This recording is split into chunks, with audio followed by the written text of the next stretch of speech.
paz do Senhor, todos aqueles que nos ouvem e veem, aqueles que, inclusive, vão assistir esse vídeo em outra oportunidade, né? Então, paz do Senhor para você que está ouvindo agora a gravação deste vídeo, né? Nessas aulas nós nos propomos a estudar o Apocalipse, já estamos entrando aí já no final, né? Dessa empreitada. E interessante notarmos, meus irmãos, que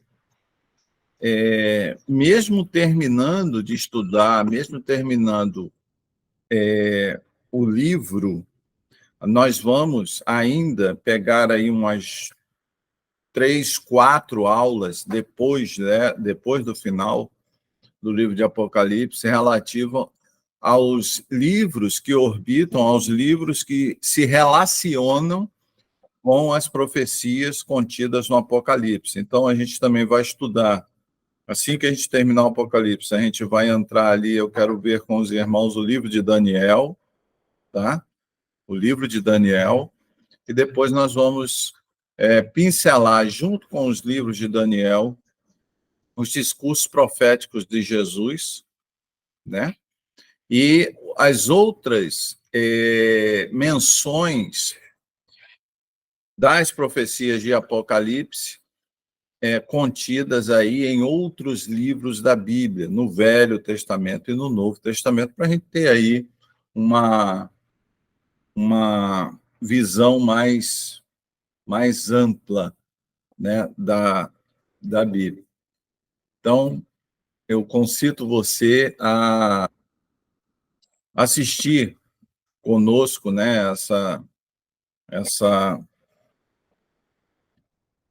as outras aulas para você ter aí conhecimento, né, para você ter aí uma visão mais ampla, uma visão mais do todo do Apocalipse.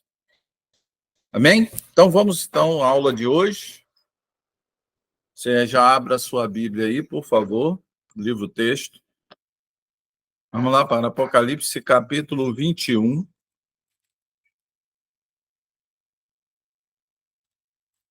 Né? Então, vamos contextualizar a aula, meus irmãos. Então, na aula passada, nós vimos, então, nós falamos sobre a questão do estado intermediário, falamos sobre as questões que envolvem, principalmente, aquilo que o Apocalipse fala sobre a saída de uma realidade,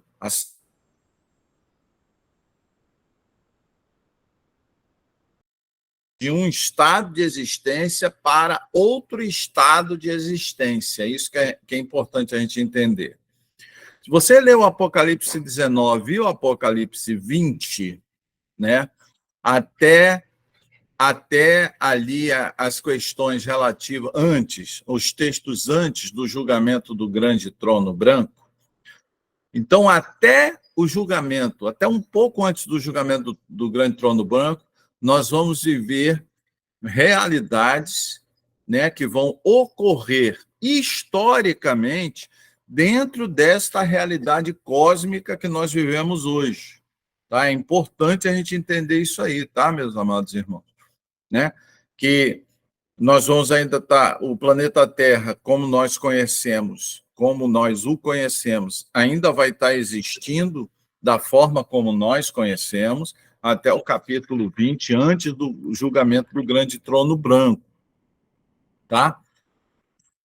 Após o julgamento do grande trono branco, meus amados, é onde a gente vai entrar hoje no capítulo 21, é importante a gente entender que esse cosmos, do jeito que a gente enxerga hoje, esta realidade de planeta Terra, essa realidade cósmica, ela vai ser transformada numa outra realidade, né?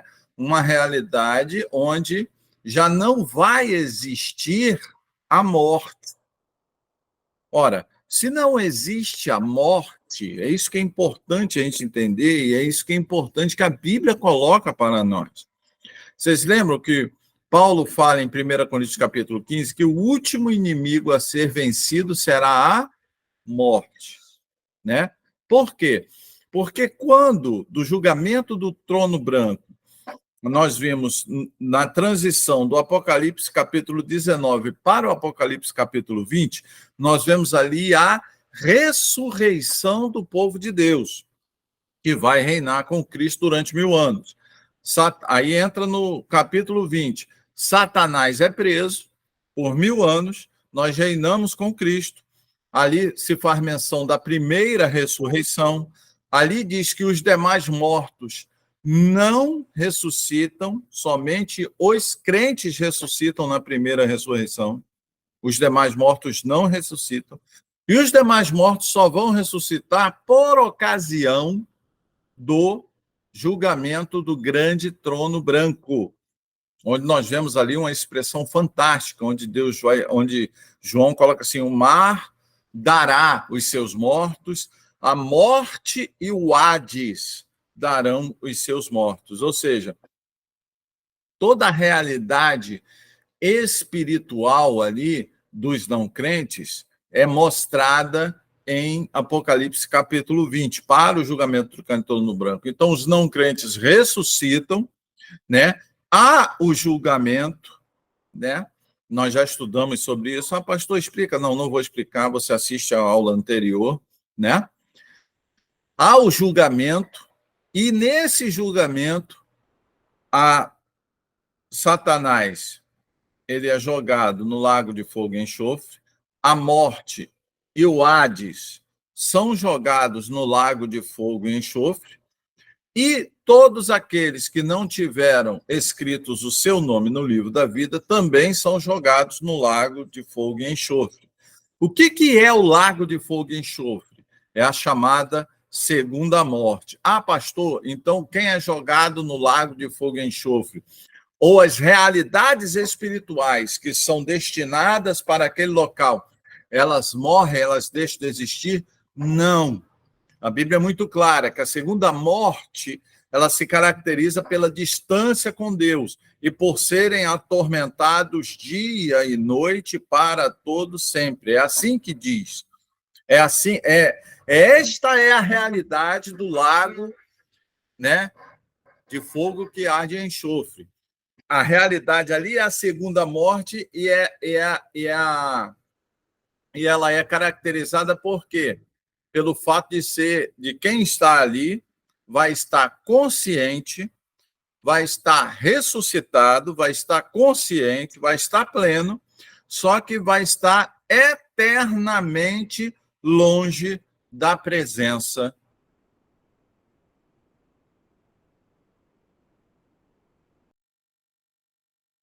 de Deus. As pessoas serão atormentadas dia e noite para todo sempre, né? Como diz lá em Daniel, capítulo 12, nós lemos na aula passada, como diz aí os versículos relativos a esta realidade contidos no Apocalipse, capítulo 20, que nós vimos na aula passada. Então, quando ocorre o julgamento do grande trono branco, né, já começa essa realidade que nós estamos vivendo hoje, a realidade desse planeta Terra, a materialidade desta realidade aqui, ela começa a se transformar, né, naquilo que vai se tornar pleno, totalmente transformado em Apocalipse capítulo 20. Apocalipse capítulo 20 já fala de uma outra realidade, tá, irmãos? Já fala de uma realidade cósmica diferente. Vamos ver? Apocalipse capítulo 20, a partir do verso 1. Então, isso é João falando. Vi, ou seja, observei, olhei, ele teve a percepção através da visão. Vi novos céus e nova terra, pois o primeiro céu e a primeira terra tinham passado e o mar já não existia. Vi a cidade santa, a nova Jerusalém, que descia dos céus da parte de Deus, preparada como uma noiva adornada para o seu marido. Ouvi uma forte voz que vinha do trono e dizia: agora, o tabernáculo de Deus está com os homens, com os quais ele, Deus, viverá. Eles serão os seus povos. O próprio Deus estará com eles e será o seu Deus. Então, amados, perceba aqui que na visão de João, até esse versículo 3, há uma nova realidade, e ele coloca isso de forma bastante explícita. Ele vai dizer assim: vi novos céus e nova terra. E ele vai dizer assim: pois o primeiro céu e a primeira terra já não existem, passaram. Ou seja, é importante a gente entender isso, meus irmãos. Importante a gente entender isso para a gente entender também o porquê que o crente ele precisa se desvincular desta realidade presente aqui. Porque esta realidade presente aqui, ela vai acabar, ela vai deixar de existir. É isso que é importante eu e você entendermos. Né? O fato, esse plano terreno atual, né? O planeta Terra do jeito que está hoje, a natureza do jeito que é hoje, né? O cosmos, o espaço, né? O espaço profundo, o universo, do jeito que ele está hoje, isso tudo vai passar, vai deixar de existir, e no lugar disso vai existir uma nova realidade. Vai se estabelecer, pelo poder criativo de Deus, uma nova realidade. Tanto é que quando João ele se expressa, ele vai dizer assim, ó, pois o primeiro céu e a primeira terra tinham passado, ou seja, passou. A primeira realidade passou, ela não existe mais. Ok, queridos? Por que ela não existe mais, meus amados? Aí vamos lá, aí vamos usar um pouco de raciocínio teológico, né? Até vamos olhar para a Bíblia de forma holística. Vamos olhar para a Bíblia como um todo agora, né? Por quê? Porque nós estudamos que a partir de agora não existe mais nada vivendo numa temporalidade. Quando Jesus Cristo vem, é isso que é importante a gente entender, e Paulo ele vai falar muito bem isso lá em 1 Coríntios capítulo 15. Quando Jesus Cristo vem, né, o que é corruptível passa e tudo agora é incorruptível. O que era temporal passa, agora tudo é atemporal ou eterno. O que era preso ao tempo deixa de ser preso ao tempo, porque agora tanto a Terra quanto o cosmos está vivendo uma outra realidade, não uma realidade de temporalidade, mas uma realidade de eternidade.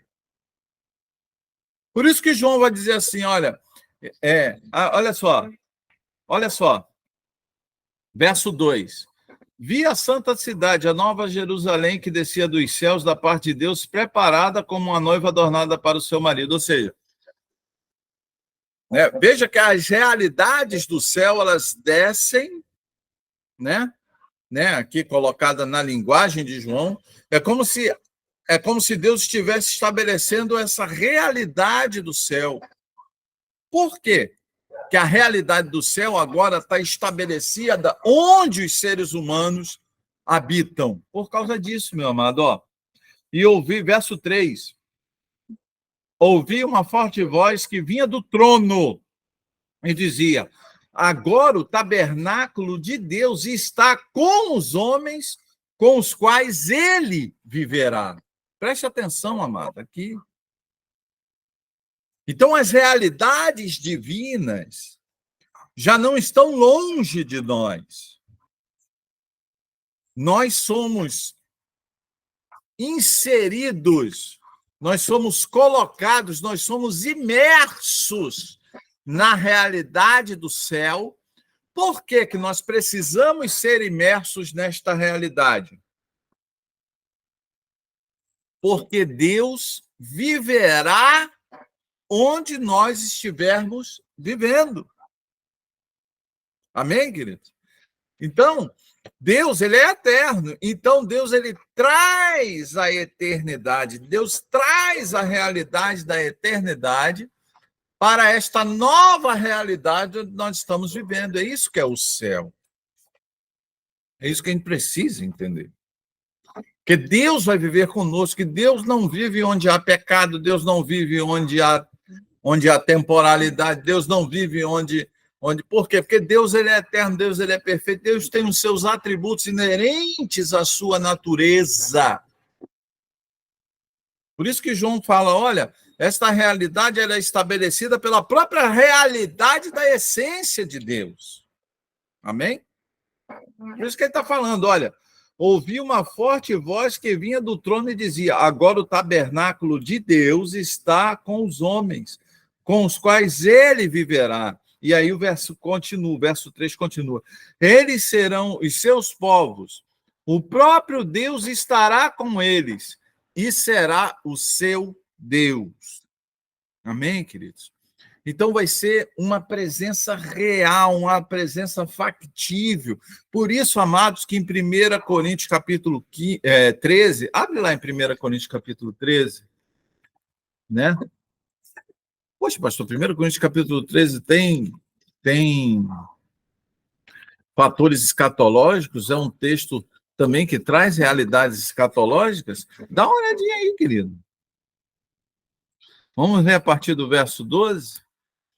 1 Coríntios capítulo 13. A partir do verso 12, querido. Agora, pois, vemos apenas um reflexo obscuro, como um espelho, mas então veremos face a face. Agora conheço em parte, então conhecerei plenamente, da mesma forma como sou plenamente conhecido. Assim permanecem agora esses três: a fé, a esperança e o amor. O maior deles, porém, é o amor. Por que Paulo falou isso, amados? Por que ele quis destacar isso? Vem cá, preste atenção.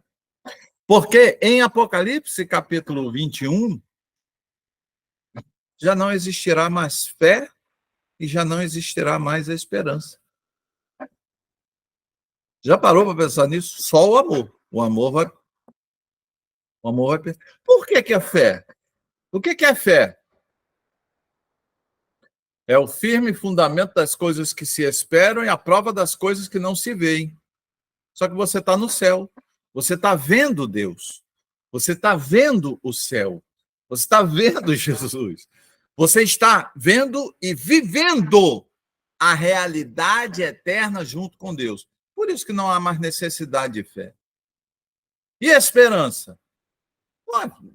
Não há mais, você não precisa mais de esperança, porque a sua esperança vai ser totalmente suprida quando você estiver nos céus. Por isso, amados, que é importante a gente entender isso.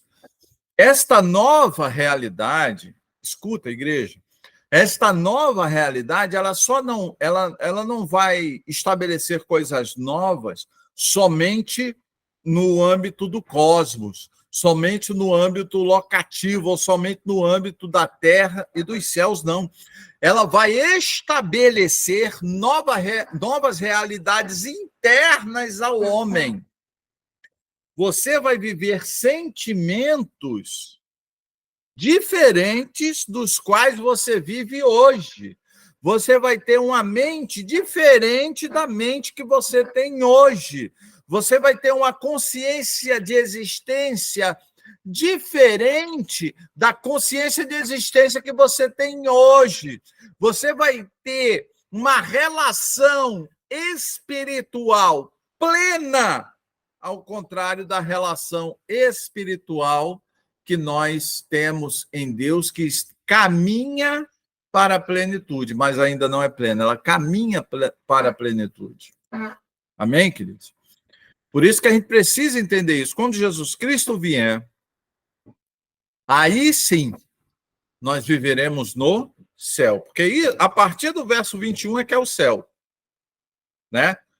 Antes era paraíso, agora não, agora é céu, porque há novos céus e nova terra, ou seja, o céu, meu amado, é uma realidade ampla, é uma realidade cósmica, é uma realidade plena para o ser humano. Então é interessante a gente entender isso, para que a gente possa entender até mesmo o que é o céu, né? Tem gente que pensa que céu é um jardinzinho que a gente vai ficar ali e tal. O céu, a gente vai ficar no céu cantando, cantando, cantando, cantando, cantando. São visões, meu amigo, muito opacas do que é céu.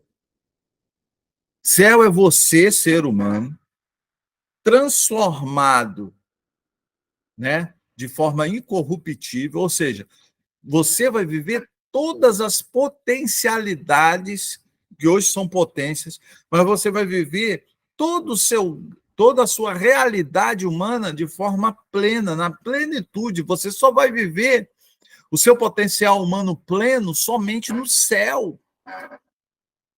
Porque enquanto estivermos neste tabernáculo aqui, ó, neste corpo, nós estamos impedidos pela realidade do pecado e da queda de vivermos a nossa plenitude humana. Mas quando Jesus Cristo vier e nosso corpo ser transformado, aí nós estaremos prontos para vivermos a nossa plenitude humana. E a plenitude humana só vai ser vivida na plenitude no céu, que é o lugar onde as plenitudes ocorrem.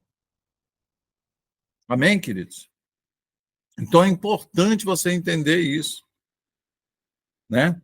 Deus estará conosco, essa realidade, né? O tabernáculo de Deus estará conosco, Deus estará conosco, a presença de Deus será plena nele, veremos a Jesus, poderemos conversar com os nossos irmãos, veremos uma outra realidade totalmente diferente, né? Que realidade é essa, pastor? Vamos continuar lendo, que a Bíblia mostra, olha aí, olha. Verso 4. Ele enxugará dos seus olhos toda a lágrima. Não haverá mais morte, nem tristeza, nem choro, nem dor, pois a antiga ordem já passou. Preste atenção, querido. Tudo aquilo que limita a potencialidade humana. O que limita a potencialidade humana? Morte, tristeza, choro, dor, doença, necessidades, crises psicológicas, limitações psicológicas. Isso tudo acabou. Por quê? Porque a primeira ordem, ou seja, a primeira ordem de coisas, o primeiro universo, a primeira terra, o primeiro céu, passou. A antiga ordem já passou, ela não existe mais, ela foi transformada pelo poder de Deus. E foi transformada por quê? Para que nós, com os corpos transformados, 1 Coríntios capítulo 15, para que nós, com os corpos transformados, plenamente habilitados a viver esta nova realidade, pudéssemos viver. É isso que é o céu. Amém, querido? Pastor, é até difícil imaginar um mundo onde não há dor, não há sofrimento, não há necessidade. Pois é, né? Por isso que tem um hino que eu gosto muito do cantor cristão, que é Tenho lido da bela cidade, construída por Cristo nos céus, é morada de jaspe luzente, e juncada com áureos troféus, e no meio da praça eis um rio, do vigor e da vida eterna. Preste atenção no estribilho do hino, ó. Mas metade da glória celeste jamais se contou ao mortal. Meus amados, nós somos mortais ainda. Então é incompreensível para a nossa mente mortal conceber ou imaginar aquilo que está preparado para nós. E aí, pô, eu não vi um glória a Deus, um aleluia, não vi ninguém se alegrando, eu não vi ninguém caindo no chão de alegria, né? Isso aí, olha, é tanta coisa, é algo assim tão bom que é inimaginável. Mas nós temos a garantia de que isso vai acontecer, porque a Bíblia diz que vai acontecer. Vamos continuar lendo aqui, queridos, por favor? Aquele que estava sentado no trono disse: estou fazendo novas todas as coisas. Ou seja, Deus. Deus vai dizer assim: estou fazendo nova todas as coisas. E acrescentou: escreva isso, pois estas palavras são verdadeiras e dignas de confiança. Então, amados, o mundo caminha para esta nova realidade, né? Eis que estou fazendo novas todas as coisas. Ou seja, Deus está falando, olha, Deus está falando assim para aqueles que são seus filhos: fica tranquilo, meu filho, porque o mundo caminha para esta realidade. O mundo começou comigo, o mundo vai terminar comigo. O mundo foi criado por mim, o mundo vai ser recriado por mim, porque eu sou Deus e os meus propósitos permanecem para todo sempre. Amém, queridos? É por isso que tem um próximo versículo. Amém? Olha só. Disse mais ainda: está feito. Eu sou o alfa e o ômega, o princípio e o fim. A quem tiver sede, darei de beber gratuitamente da fonte da água da vida. O vencedor herdará tudo isso. Eu serei o seu Deus e ele será o meu filho. Amém, queridos? Olha só que coisa tremenda. Mãe, pede para a Silvana me dar o meu celular lá. Né? Olha só que coisa tremenda, queridos. Olha só. Por isso que está aí o verso 6, ó. Ele fala: eu sou o alfa e o ômega, o princípio e o fim. Ou seja, amados, nada está fora do controle de Deus. O mundo começou com Deus e o mundo vai terminar com Deus. O mundo foi criado dentro dos propósitos de Deus. E o mundo vai ser recriado e vai para a eternidade para cumprir os propósitos de Deus. Fica tranquilo, amado. Fica tranquilo que é o propósito de Deus que vai permanecer. O diabo, ele pensa, né, que manda em alguma coisa, ele não manda em nada, ele não tem autoridade sobre nada. Ele só tem autoridade naquilo que Deus deixa ele ter autoridade. E, na realidade, aqui no capítulo 21, o Satanás já era. Satanás, os demônios, a morte, o Hades, toda essa realidade, aqueles que não quiseram aceitar Jesus como seu único e suficiente Salvador e seguir os ensinos de Jesus, toda essa realidade aqui no capítulo 21 já era, meus irmãos. Já era. Já foi tudo para o lago de fogo que arde em enxofre, para ser atormentado dia e noite para todo sempre. Já era. Agora é só alegria. Agora é só viver plenamente o ser humano que eu e você somos, pela graça, pela bondade e pelo poder de Deus. Amém, queridos? Então a gente precisa entender isso aí. Tá? A gente precisa entender isso aí. Né? Então, ó, o vencedor, aí tem uma palavra para mim e para você. Amém? Para todos, né? Para todos que são filhos de Deus, para todos que seguem a palavra de Deus, o vencedor herdará tudo isso. Eu serei o seu Deus e ele será o meu filho. Olha só, meu amado, esta realidade nos é dada por herança e é nos garantida, e essa herança nos é garantida pelo próprio Deus. É Deus que está falando aqui. O vencedor vai herdar todas essas coisas. Eu garanto que herdará todas essas coisas. Então, por isso que é interessante, amados, nós nos alegrarmos no Senhor, na certeza de que Ele dará tudo isso para mim e para você, quando ele voltar. Amém? Então é importante, amado, nós entendermos isso aí, né?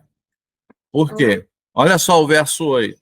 O verso 8 é um contraponto, né? A realidade espiritual.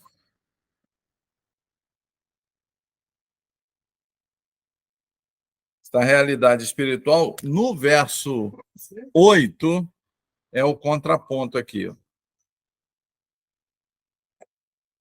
Estou abrindo aqui a Bíblia no grego para a gente estudar passo a passo esses. Vamos ver se abre aqui, né? Meu celular resolveu dar problema agora. Vou pegar o meu. Tá? Vou tentar aqui abrir. Está muito lento aqui o celular. Por que no celular? Porque ela está instalada aqui no meu celular. Né? Apocalipse.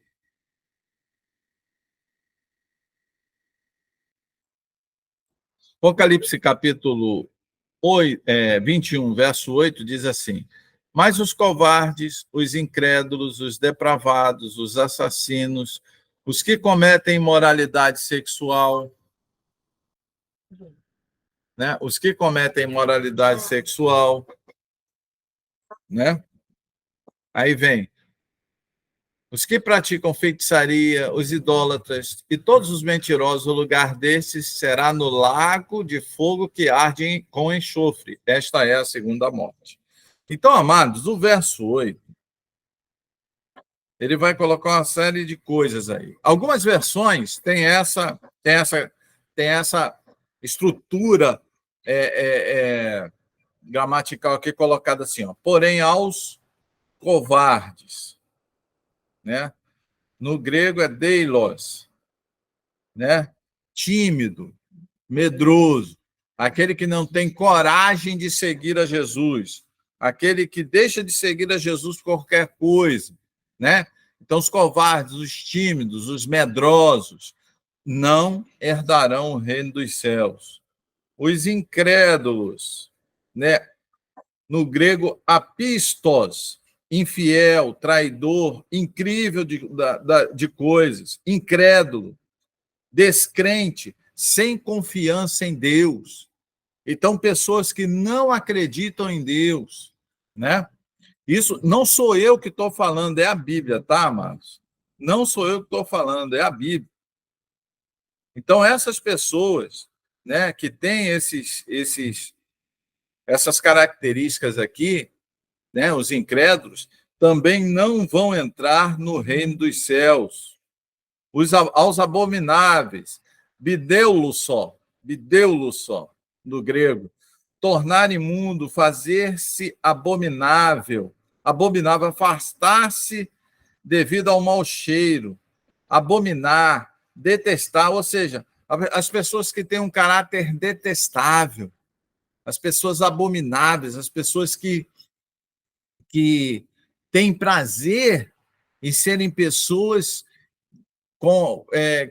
que gostam de ser detestáveis pelas outras pessoas. Então, os abomináveis também, meus amados, não vão herdar o reino dos céus.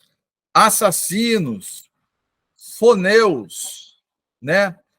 Assassino, homicida, aquele que pratica assassinato, aquele que mata sem motivo, ou aquele que promove a morte de pessoas sem motivo ou por motivos fúteis, ou por coisas particulares, aquele que não dá valor à vida, também não tem lugar no reino dos céus. Aos impuros, né? Aos impuros. E aqui a palavra é por nós. Homem que prostitui seu corpo para a luxúria de outro por dinheiro, um prostituto masculino, um homem que se entrega a relações sexuais ilícitas, um fornicador, né? Então, pornos, meu amado, essa palavra pornos, ela é utilizada lá, né? Lá por Paulo, nas cartas de Paulo, para designar o quê? Incesto, né? quando ele fala lá daquele cara que está em incesto com a mulher do seu pai, lá se eu não me engano, Romanos capítulo 5, a 1 Coríntios capítulo 5, agora eu não me recordo, mas a palavra ali é pornos, né?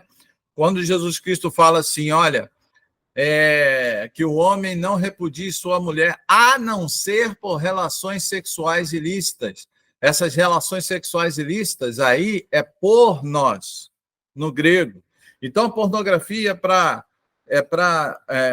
essa palavra pornos, quando falava pornos no grego, né, era para designar incesto, para designar traição entre marido e mulher, era para designar, como diz lá em Romanos, no capítulo, no início do capítulo, quando ele fala de relações sexuais entre homens e homens, e mulheres, a palavra também utilizada é pornos, né? Então, essa palavra pornos, ela envolve todas as perversões sexuais, seja o incesto, seja a traição com a mulher, seja o homossexualismo. Então, isso tudo é englobado por essa palavra pornos. E aí, quem pratica esse tipo de vida, ou quem apoia a prática desse estilo de vida, também não entrará no reino dos céus, né? Feiticeiros, aquele que prepara ou usa remédios mágicos. Feiticeiros, aqui envolve práticas esotéricas, invocação a mortos, né? Necromancia. Tudo isso, meus amados, né? É englobado aí pela realidade da feitiçaria. E quem pratica ou apoia esse tipo de prática não vai entrar no reino dos céus, né? Os idólatras, né? Adorador de deuses falsos, um idólatra, usado para qualquer pessoa, até mesmo cristã, participando de alguma forma de culto dos pagãos, especialmente aquele que frequenta seus banquetes sacrificiais e come restos de vítimas oferecidas. Um homem ganancioso como adorador de Mamon, ou seja, a ganância, aquele que adora o dinheiro, também é idólatra, ok? Então, essa palavra aí, do grego, utilizada para idolatria, envolve isso, envolve a ganância, o dinheiro. Envolve também aquele cara que é crente no domingo e na quarta-feira, e eventualmente numa vigília de sexta-feira, mas que participa de outra forma de culto, né? Então é importante a gente entender isso aí mesmo. Tem muita gente aí em igreja cristã envolvida com maçonaria, e a Bíblia, não sou eu, meu amado, eu lamento muito, mas é a Bíblia que chama isso de quê? De idolatria. E os idólatras não entrarão no reino dos céus, ok? E todos os mentirosos, né? Mentiroso é aquele que fabrica uma mentira ou que promove um engano. Promove um engano. Então, muito cuidado. Confissão positiva, teologia da prosperidade, né? Teologia de nome próprio, maldição de nome próprio, maldição hereditária. Tudo isso aí, meu amado, é engano, né? E todo engano é uma mentira. E quem é o pai da mentira mesmo? Satanás, né? Que, inclusive, nessa época aqui, quando se estabelecer novos céus e nova terra, ele já vai estar lá, aonde? Já vai estar lá no lago de fogo e enxofre, que nós lemos aqui de novo no verso 21.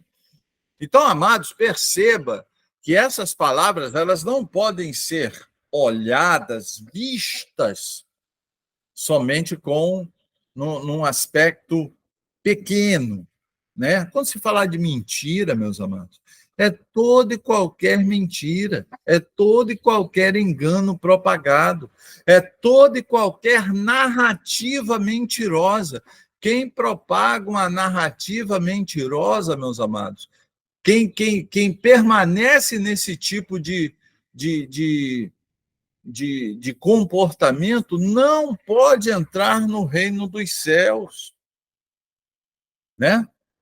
Não pode entrar no reino dos céus. Eu lamento muito, mas é a Bíblia que fala. E quando nós estudamos a Bíblia no grego, aí a extensão, a amplitude do significado, né, dessas palavras se torna ainda mais profundo. Quando a Bíblia fala os impuros, eu falei, né, sobre a palavra pornos no grego. É todo e qualquer, meu amado, quem trai a esposa não entrará no reino dos céus, né? Quem pratica pornografia não vai entrar no reino dos céus. Quem apoia ou pratica o homossexualismo não vai entrar no reino dos céus. Incesto não vai entrar no reino dos céus. Meus amados, é a Bíblia que fala, não sou eu que estou falando, é a Bíblia que fala isso. Ok? É só estudar a Bíblia no seu original grego, como a gente está fazendo aqui com os irmãos, e a gente vai ver que a gama existe uma classe de pessoas que não vai entrar no reino dos céus. Verso 8, vou ler o verso 8. Mas os covardes, os incrédulos, os depravados, os assassinos, os que cometem imoralidade sexual, os que praticam feitiçaria, os idólatras e todos os mentirosos, o lugar deles será no lago de fogo que arde em enxofre. Esta é a segunda morte. Verso 9.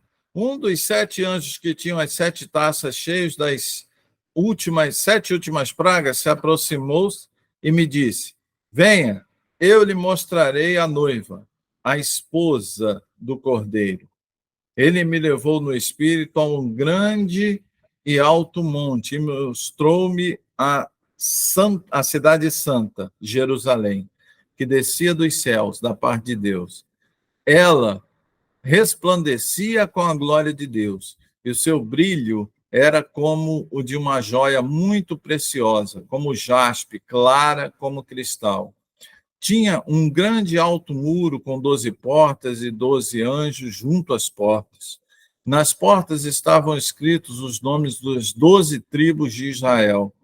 Havia 3 portas no oriente, 3 portas ao norte, 3 portas ao sul e 3 portas ao ocidente. O muro da cidade tinha 12 fundamentos e nele estavam escritos os nomes dos 12 apóstolos do Cordeiro.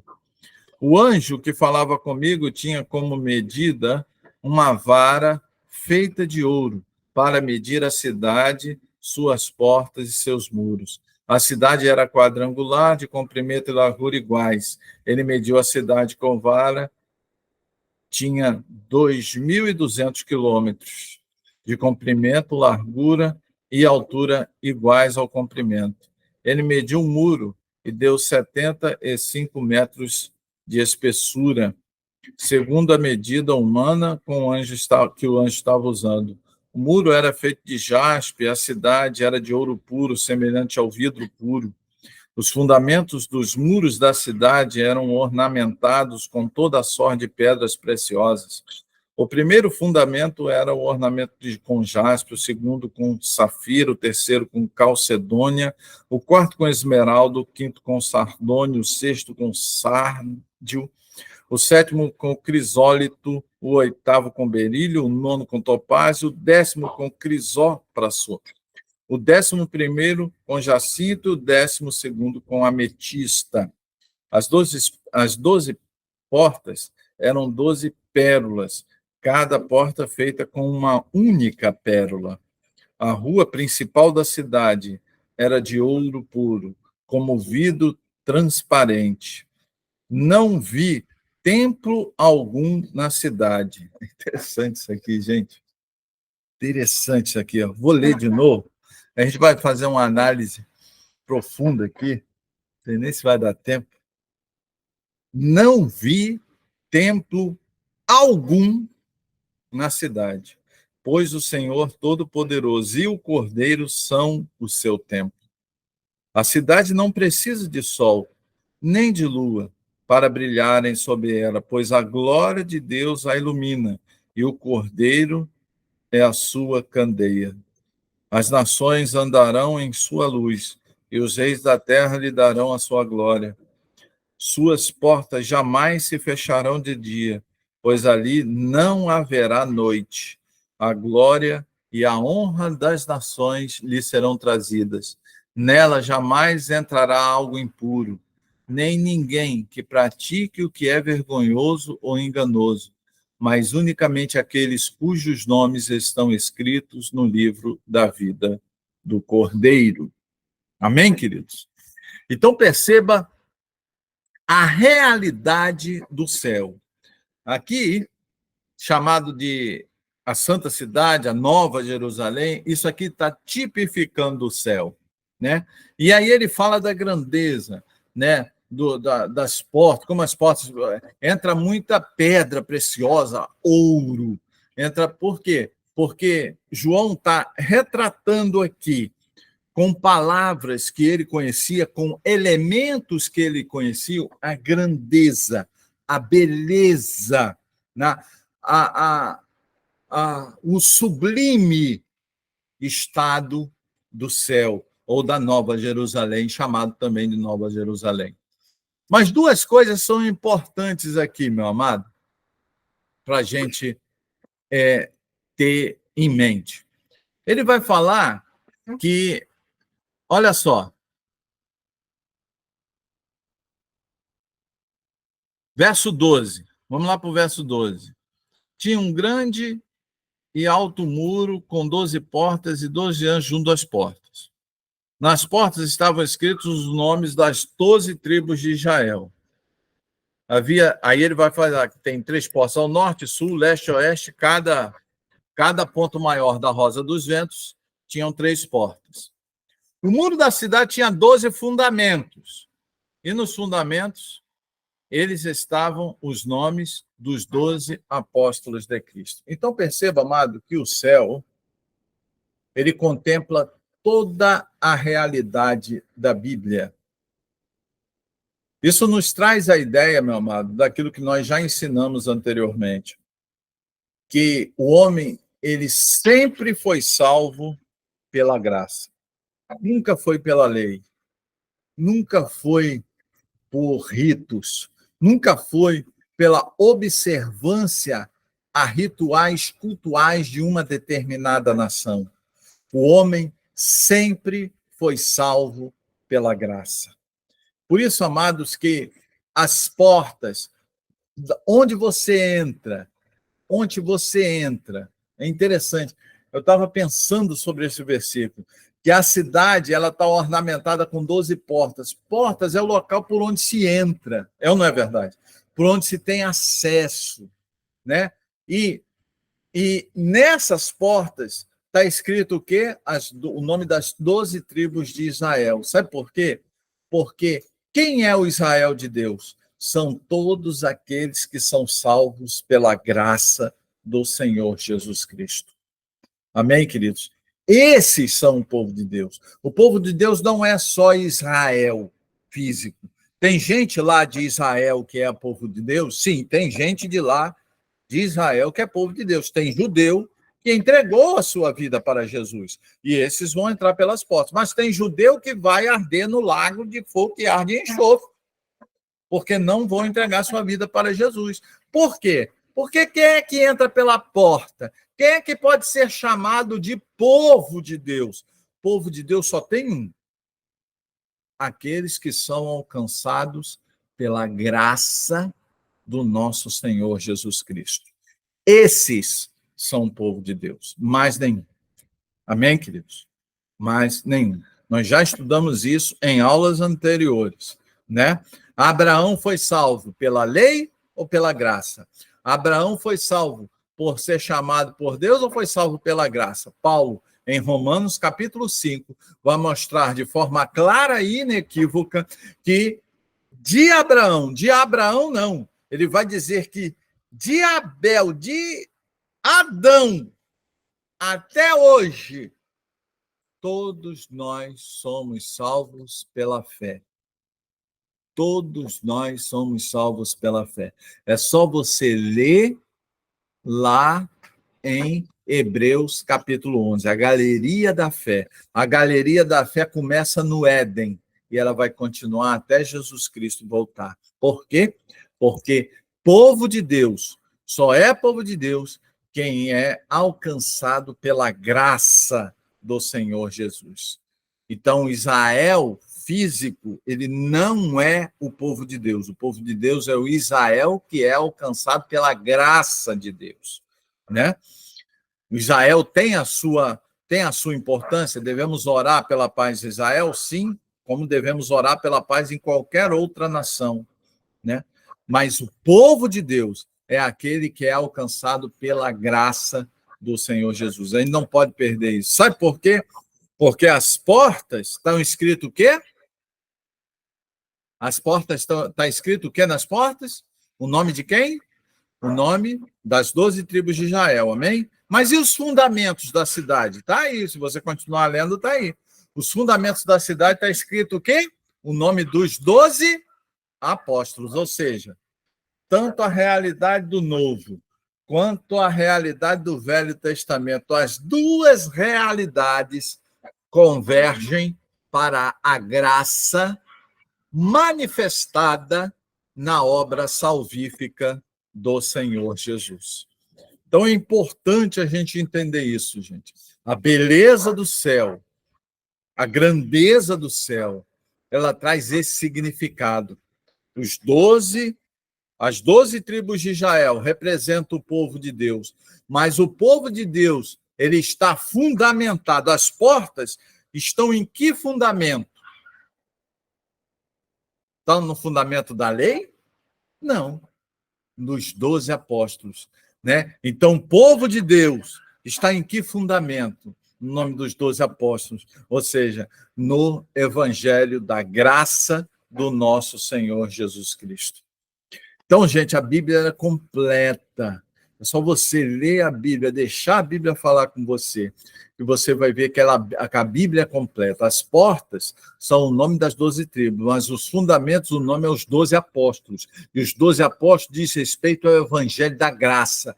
Por quê? Porque sempre foi evangelho da graça. O céu, ele é formado pelo povo de Deus, que foi salvo pela graça do Senhor Jesus. Olha só que coisa tremenda. O povo de Deus, as portas, que foi salvo pelo fundamento, que é o evangelho da graça. Nós não podemos esquecer isso, amados. Nós não podemos esquecer isso. Nós devemos ter uma visão bíblica daquilo que é o céu. Nós devemos ter uma visão bíblica principalmente desta visão, da visão escatológica que Deus está trazendo para todos nós. Então, o capítulo 21, ele vai falar exatamente disso. Ele vai falar desta nova realidade, esse céu e esta terra que hoje nós estamos vendo, que hoje os telescópios aí da NASA dizem ver, né? Toda essa realidade, isso tudo vai passar, isso tudo vai precisar ser transformado. Por quê? Porque quem vai habitar neste novo céu e nesta nova terra são aqueles que pertencem a Jesus. São como retratado aqui na cidade, o povo de Deus, as 12 portas, o povo de Deus que vai estar fundamentado, que vai estar alicerçado em quê? No evangelho da graça do Senhor Jesus. Nós não podemos esquecer isso, amados. O céu significa exatamente isso. Ok? Eu vou ler aqui para vocês verem novamente. Verso 12. Tinha um grande alto e muro com 12 portas e 12 anjos junto às portas. Nas portas estavam escritos os nomes das 12 tribos de Israel. Havia 3 portas ao oriente, 3 portas ao norte, 3 portas ao sul e 3 portas ao ocidente. O muro da cidade tinha 12 fundamentos, e neles estavam os nomes dos 12 apóstolos do Cordeiro. Ok, querido? Nós não podemos esquecer essa parte do 12 ao 14, porque do 12 ao 14 nos diz o que é o céu. O céu é o povo de Deus que é salvo pelo evangelho do Cordeiro. Vou repetir. O céu é o povo de Deus que é salvo pelo evangelho do Cordeiro. Portas e fundamentos. Portas é onde você entra, só que a porta ela está fundamentada, ela está alicerçada em quê? Em qual fundamento? No fundamento do evangelho dos 12 apóstolos do Cordeiro, né? Você pode entrar por outra porta, mas qual é o fundamento? O fundamento é a mentira? O fundamento é o evangelho falso? Esta porta não vai dar acesso à Nova Jerusalém. A porta que dá acesso à Nova Jerusalém é a porta do povo de Deus. Por isso que está aqui, está escrito as 12 tribos. Mas o fundamento da porta é o evangelho dos 12 apóstolos, do Cordeiro. Então, amados, é importantíssimo que nós apreendamos isso. É importantíssimo que nós venhamos a nos cercar desta realidade. Eu gostaria de ler com você, dá um pulinho lá para as cartas de Pedro. Olha só.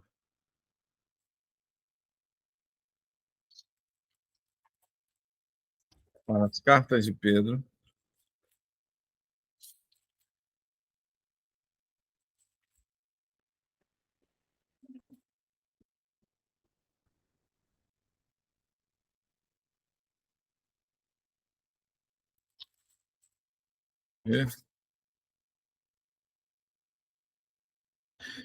Abre aí, queridos, 2 Pedro,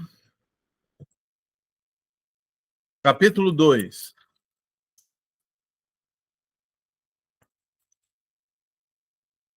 Segunda Pedro, capítulo 2.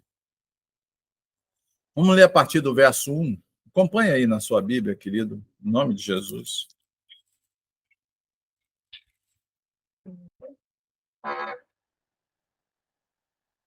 Sim.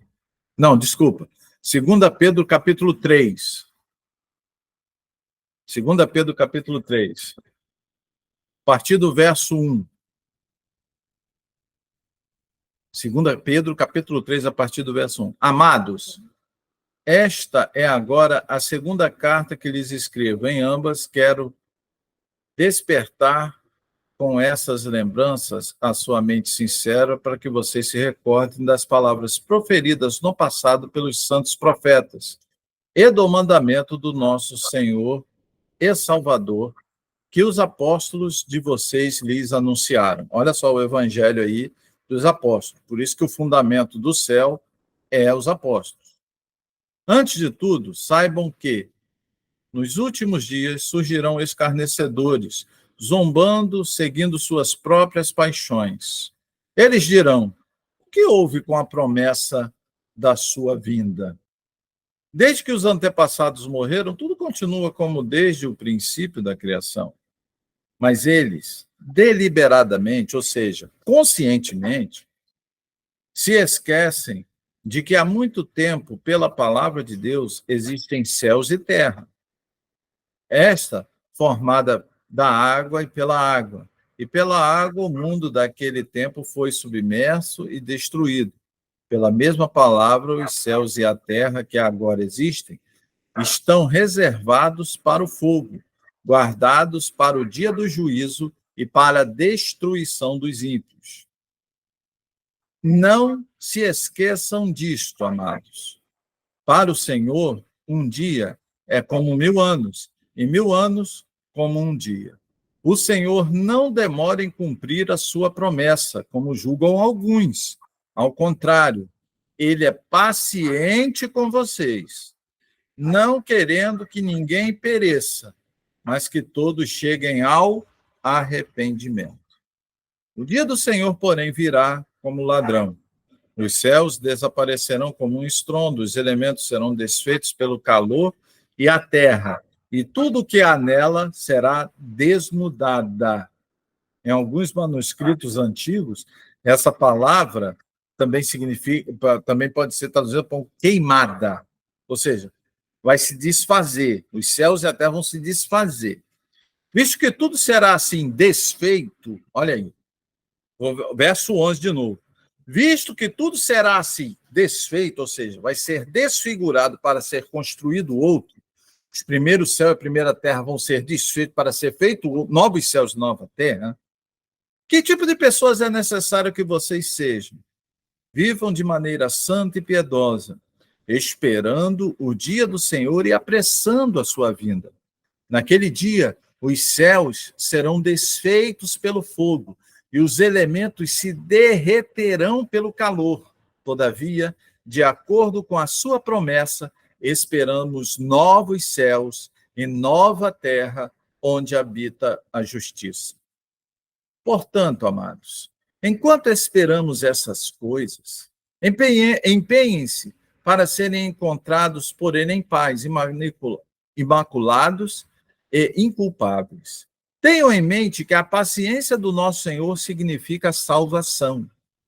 Como também o nosso amado irmão Paulo lhes escreveu com sabedoria que Deus lhe deu.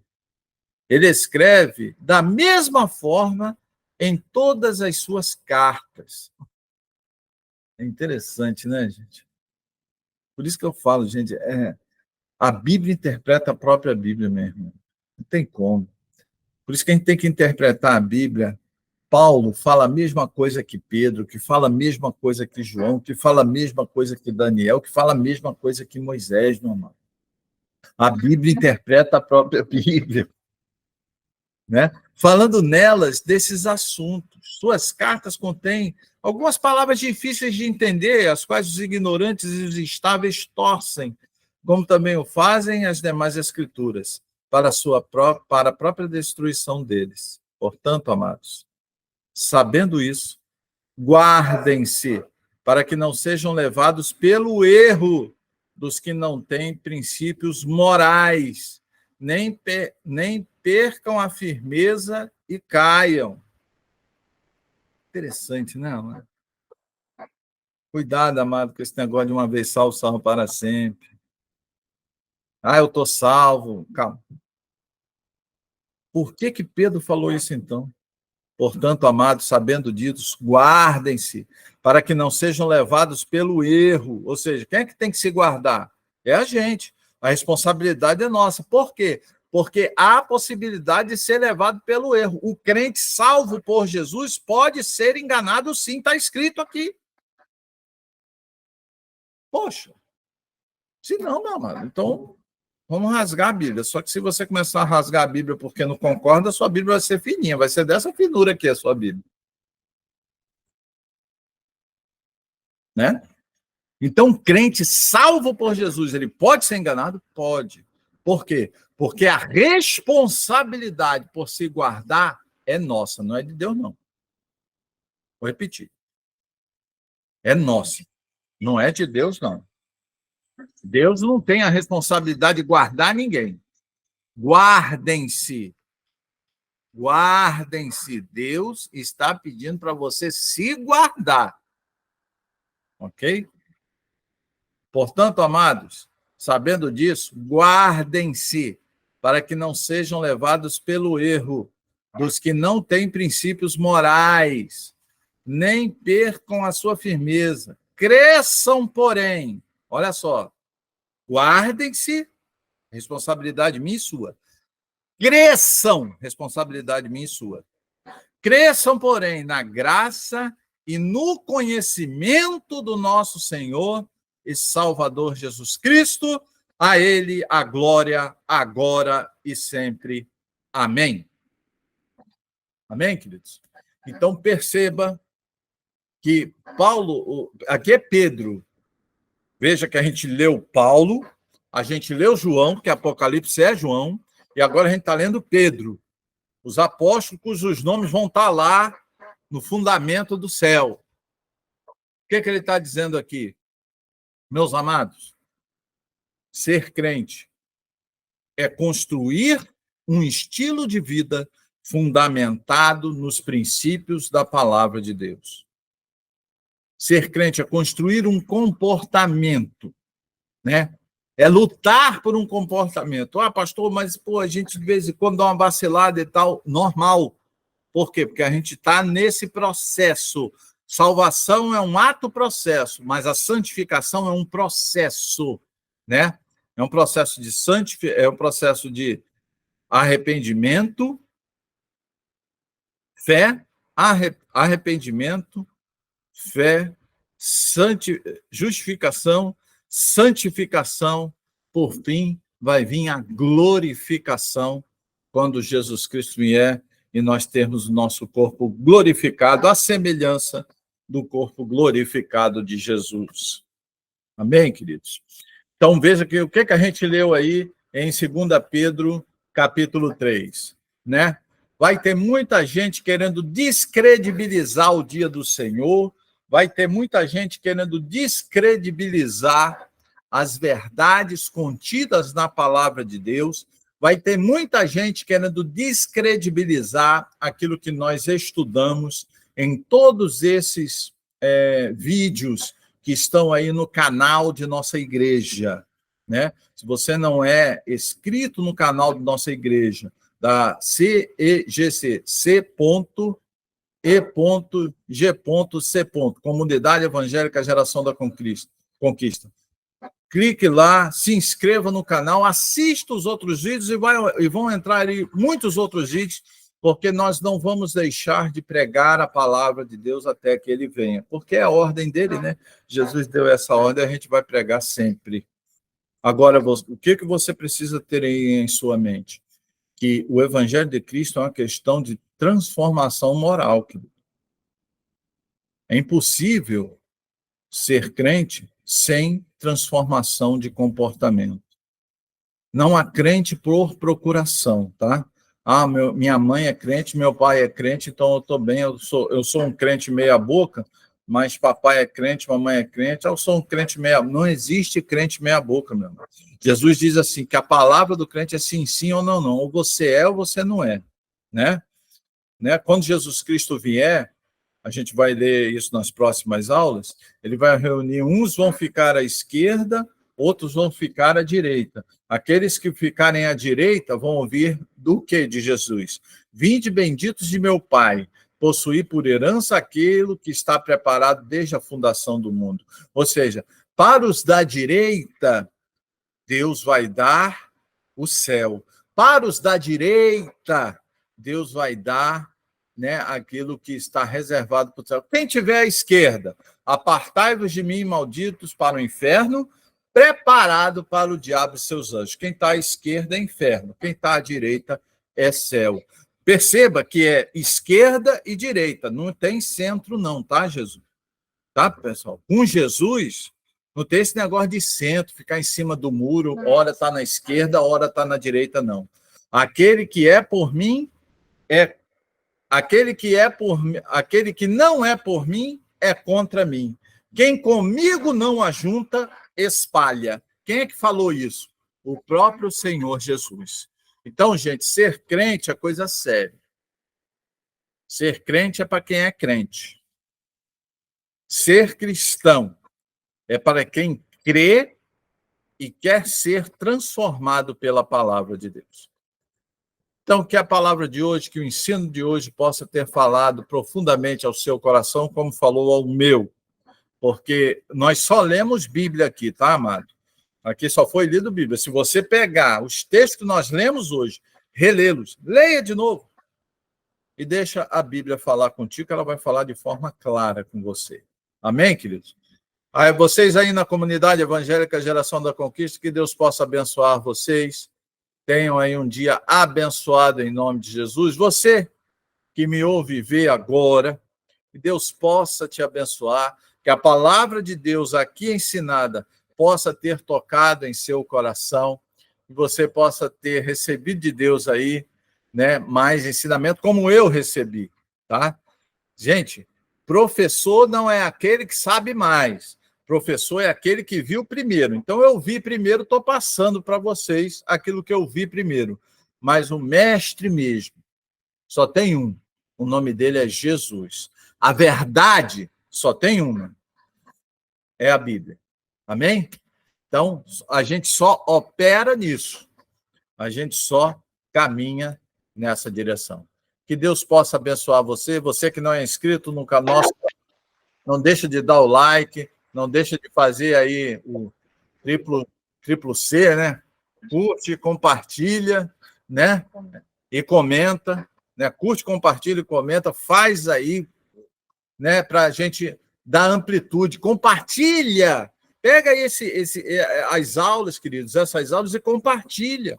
Compartilha com quem você ama, para que ela possa aprender também e ela possa ser abençoada.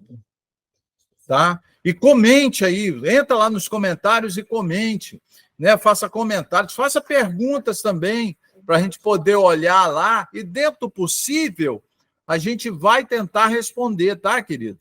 Né? Essas perguntas estão sendo catalogadas aqui, de repente, por essas perguntas que estão sendo feitas, vão surgir novos temas para nós ensinarmos aqui na nossa escola bíblica de discipulado. De repente, você faz uma pergunta ali sobre, poxa, predestinação, pastor, existe, não existe? Como é que é esse negócio de predestinação? Quem é que acredita nisso? Às vezes você pode surgir com uma pergunta dessa lá, e aí a gente pega essa sua pergunta e, para honrar você, para honrar, né, a sua participação, a gente faz uma aula especial sobre o tema que você perguntou. Então, comente lá, é importante, para dar até mais visibilidade aí para o canal e para os vídeos, e para que pessoas, ouvindo a palavra de Deus, possam entregar suas vidas para Jesus. Um abraço aí para a Rafaela, para a Missilene, para a Teonília, Merialba, Nilceia e Clice, né? Carinhosamente chamado de Clice. E para vocês, comunidade evangélica Geração da Conquista, um abraço. Que Deus os abençoe. Tchau, tchau.